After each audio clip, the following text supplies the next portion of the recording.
Selamat pagi, perkenalkan nama saya Rina Widya Sitorus.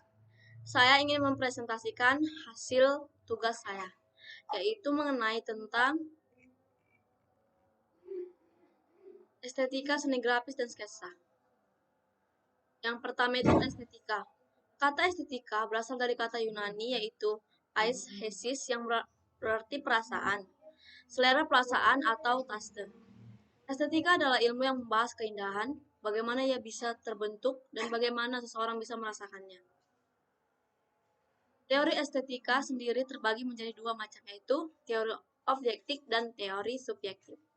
Yang pertama yaitu teori subjektif, teori yang menyatakan bahwa adanya nilai keindahan hanya tanggapan perasaan orang yang melihat karya tersebut.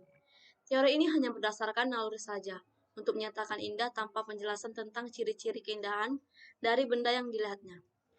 Teori ini diyakini oleh Henry Home, Lord Ashley, dan Edmund Husserl. 2. Teori objektif. Teori yang menyatakan bahwa nilai keindahan ada pada karya yang dilihatnya. Teori ini melihat nilai keindahan dari komposisi dan unsur-unsur pembentuk karya yang dilihatnya, sehingga kita bisa memberikan penjelasan tentang ciri-ciri keindahan yang terkandung pada suatu karya seni. Teori ini diyakini oleh Plato, Hegel, dan Bernard Boussaint. Suatu karya meliputi komposisi dan unsur-unsur seni yang terbagi menjadi dua, yaitu unsur fisik dan unsur psikis.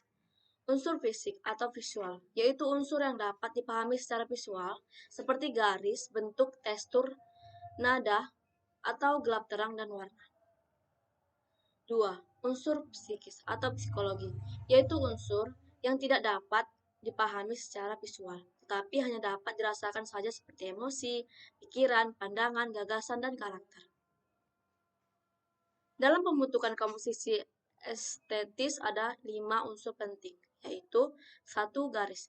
Berdasarkan wujudnya dan karakternya, garis-garis dibagi menjadi 2, yaitu garis nyata dan garis khayal. 1. Garis nyata, 2. Garis khayal. Bidang, bentuk, tekstur. Tekstur ialah sifat permukaan luar dari suatu benda, misalnya kasar, halus, licin, atau kusam. Tekstur berdasarkan penampilannya dibedakan. 1.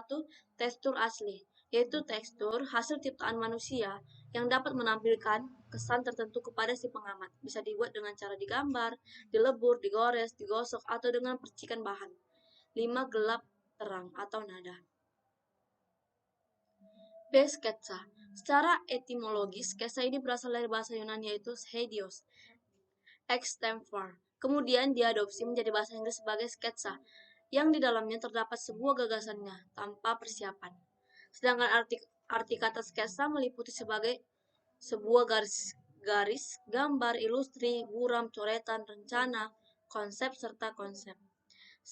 Skernio, garis besar, bingkai, rentang, dan bentuk. Jika disederhanakan, gagasan sketsa ini yakni sebuah gambar yang dapat dirancang sebelumnya dengan media garis. Fungsi sketsa. 1. Dapat meminimaliskan suatu kesalahan dalam menggambar atau melukis. 2. Memberikan suatu gambaran mengenai suatu tema, gambar, atau lukisan. 3. Dapat mempertajam sebuah pengamatan seorang pelukis. 4. Dapat meningkatkan sebuah kemampuan seorang pelukis, terutama dalam hal mengkoordinasi suatu hasil pengamatan dan juga keterampilan tangan. Sketsa dapat dibagikan menjadi dua, sebagai berikut. 1. Seni rupa murni ialah sebuah seni yang hanya digunakan sebagai suatu hiasan saja, tanpa memperhatikan fungsi dan kegunaannya. 2.